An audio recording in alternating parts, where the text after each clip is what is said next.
Bem, pessoal, a gente vai responder uma pergunta aqui que vocês fizeram sobre dor no couro cabeludo, né? É uma queixa muito comum no consultório, né? E é curioso você falar assim, mas Júlio, neurocirurgião avaliando questão de dor, o que é isso, né? Qual é esse problema, né? Assim, muitas vezes você tem paciente que ele queixa ou ele tem uma dor de cabeça ou tem algum outro tipo de dor que ela vem associada, ou esse é o destaque maior, uma dor no couro cabeludo. Então, basicamente, o que seria e quais são as possíveis causas, né? A primeira coisa que você tem que fazer, sem dúvida nenhuma, é descartar possíveis problemas dermatológicos. Disparadamente, é uma das principais causas, né? E por isso que a nossa estratégia é sempre fazer essa avaliação dermatológica, né? Mas vira e mexe, você tem pacientes que já fizeram essa avaliação dermatológica, esses que chegam pra gente, ou muitas vezes alguém pediu exame de imagem e ele tem um achado de exame de imagem. Isso que gera uma ansiedade nele, né?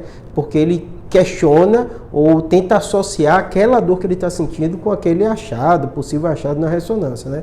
Na grande maioria das vezes, né, o que acontece quando é uma causa dermatológica, que obviamente esses não chegam para mim, são inflamações do couro cabeludo. A gente tem um folículo piloso, né? Cada cabelinho desse, né, um folículo que sai ali, e muitas vezes eles têm causa inflamatória, que é o que o dermatologista vai tratar. Então a pessoa tem uma inflamação, essa inflamação no couro cabeludo, o couro cabeludo da gente, né, a cabeça de maneira geral tem muito receptor sensitivo, né? E esses receptores sensitivos, né, se está inflamado, se dá alguma coisa, a pessoa tem essa sensação, né?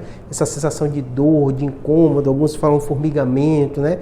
Tudo isso, né? Muitas vezes esses quadros, né, de inflamação, eles estão até associados com perda de cabelo. A pessoa começa a cair cabelo, né? Eles notam que em alguns locais está faltando cabelo, né? E aí vem junto com esse quadro. Aí chegando no dermatologista, nem chega para a gente aqui da neuro, né? Alguns casos de paciente, eles fizeram essa avaliação, foi excluída, né? O dermatologista avaliou, investigou, não encontrou nenhuma causa, né? E aquilo às vezes continua incomodando ele, né? Muitas vezes, isso o próprio dermatologista, muitas vezes até encaminha o paciente, está associado a quadros de ansiedade, né? O termo técnico que a gente disse para isso, né, que eu não disse até agora, é tricodínia, que seria justamente essa dor, incômodo no couro cabeludo, né? Esses quadros de ansiedade, normalmente, só pelo paciente, a queixa que ele está tendo, você observa. Então, às vezes, os pacientes são extremamente ansiosos, né? Ou quadros depressivos, né? Que o próprio dermatologista já sabe que, às vezes, aumenta essas queixas, né? E normalmente esses quadros, quando tem um transtorno de ansiedade associado, muitas vezes tratando o transtorno de ansiedade, essa queixa vai embora. Aí esse paciente é o paciente clássico da psiquiatria, né? E agora vamos para os achados incidentais, que é o que chega aqui para a gente, né? Aí tem um outro grupo de pacientes, que são pacientes, né, que fizeram toda essa avaliação. Muitos desses até já estão em curso de acompanhamento ou tratamento com psiquiatria, o incômodo não melhora e algumas vezes eles acham achados incidentais nos exames, né? O que seriam esses achados incidentais, né? Muitas vezes são cistos intracranianos que não justificam nenhuma queixa e dor em couro cabeludo, em crânio, nada disso, né? Existem algumas doenças que eles podem sim dar esse incômodo, né? Normalmente, né, são os meningiomas. Meningiomas seriam o quê? Seriam tumores benignos. Muitos desses acabam tendo uma certa invasão óssea, né, ou do periósteo, e essa invasão acaba dando incômodo para o paciente. E alguns referem com dor. Outro aspecto que a gente vê muito, óbvio que aí são casos mais óbvios, né, são no pós-operatório, né, porque o paciente, né, ou porque fez um acidente, ou teve um trauma, ou teve alguma coisa, na hora que essa pele é cortada, né, na hora da inserção, né, revascularização, né, reinervação desse tecido que a gente intencionalmente cirurgião cortou, ou no acidente aquilo se feriu, podem dar esses incômodos.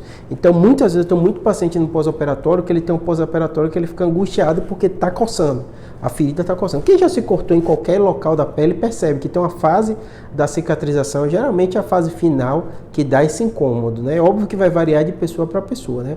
A lógica, né, do meningioma, do tumor benigno, geralmente são tumores que têm essa invasão óssea e muitas vezes nossa pele aqui, ela é muito vascularizada, né? Então a gente tem a vascularização que a gente chama da carótida externa, que é que vem para a pele, para essa parte aqui, e tem uma parte da vascularização da carótida interna, né? O meningioma por si só ele tem a característica de precisar muito sangue.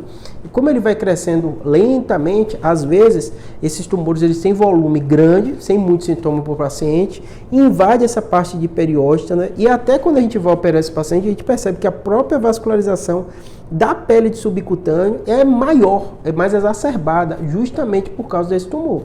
Esse tumor às vezes faz com que a vascularização dele nem seja só a interna, da carótida interna, mas também vem uma parte da pele, né? Então muitos desses pacientes, quando a gente vai operar, que vai fazer a craniotomia, vai abrir osso, vai abrir pele, ele tem um sangramento bem exacerbado dessa parte da pele, de subcutâneo, inclusive do osso. E aí a gente percebe que no dia a dia, lidando com esses pacientes, uma das queixas que acontece é justamente essa queixa de dor, de incômodo, né? Como se tivesse um bicho andando na cabeça, né? E aí tem essas duas relações. Júlio, de tudo que você falou até agora, né? Fazendo a revisão para vocês lembrarem, né? Mais comum, disparado, não é para você ficar preocupado com tumor cerebral, nada disso, né? É causa dermatológica, né? Mas a grande maioria dos casos, o dermatologista que vai resolver esses incômodos de couro cabeludo e tal, e vai achar uma causa, né?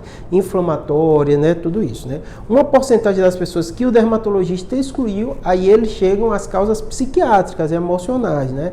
E aí o psiquiatra vai tratar ansiedade, muitas vezes depressão, todos esses quadros. É a segunda causa mais comum. Para mim, eu sou neurocirurgião, então eu só vejo aqui no consultório casos neurocirúrgicos, né? Chegam sim esses casos. É o raro, Júlio? Sim, é o raro, né? Quais são esses casos neurocirúrgicos, né? O mais clássico que tem como são os tumores de crescimento lento, os tumores da meninge, que às vezes tem invasão óssea, né? E aí acaba tendo a revascularização dessa região e dá esse incômodo também na pele, mas isso não é regra, isso é exceção, é uma minoria de casos que a causa é esses tipos de tumores, né?